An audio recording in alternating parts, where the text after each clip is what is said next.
Assalamualaikum warahmatullahi wabarakatuh.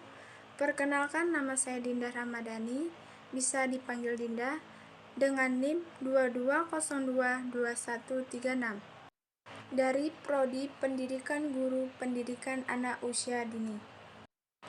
Baiklah, di sini saya akan merangkum materi dari mata kuliah pengantar kewirausahaan dengan materi Kewirausahaan di era Revolusi Industri 4.0.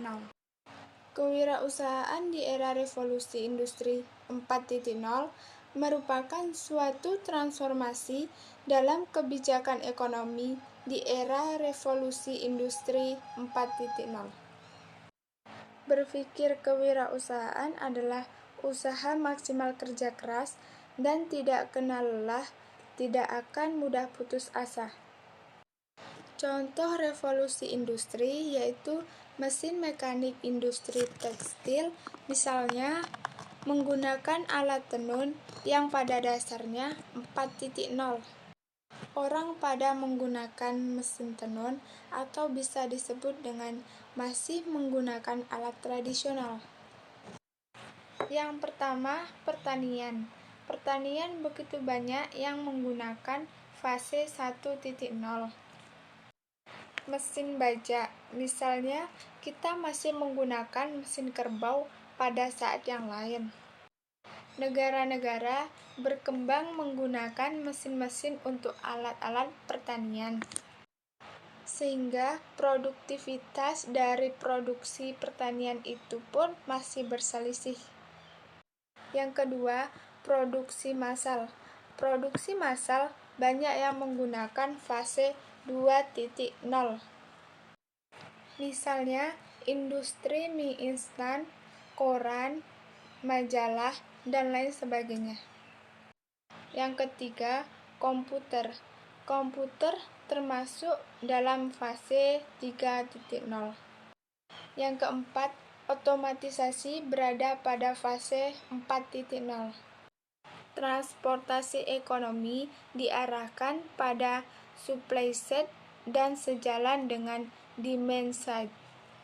Ada 4 macam yang termasuk dalam supply side, yaitu yang pertama, farmasi agraria, yang kedua, peningkatan SDM, yang ketiga, bantuan sosial, dan yang keempat, pembangunan infrastruktur. Ketika 4 supply side-nya ini dibangun, maka harus diikuti dengan demand side.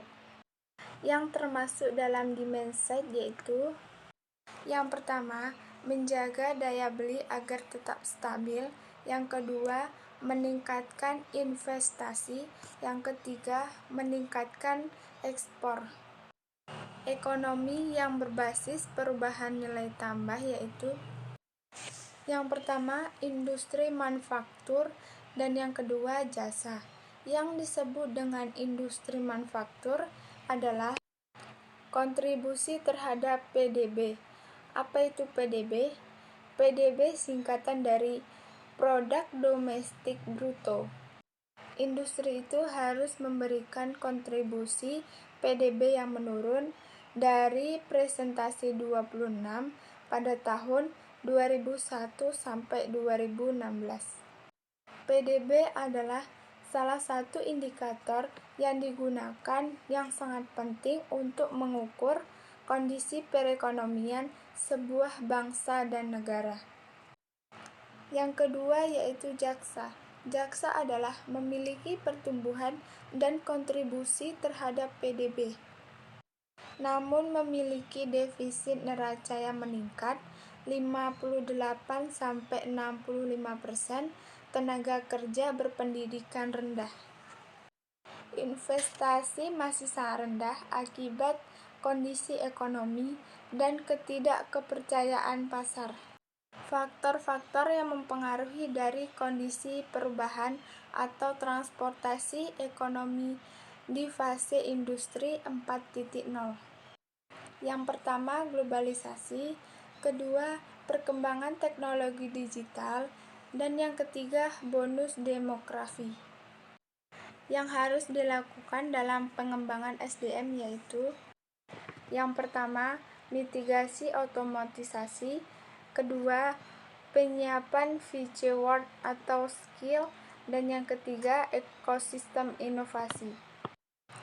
Baiklah, hanya itu saja yang bisa saya sampaikan. Kurang lebihnya, saya mohon maaf. Wassalamualaikum warahmatullahi wabarakatuh.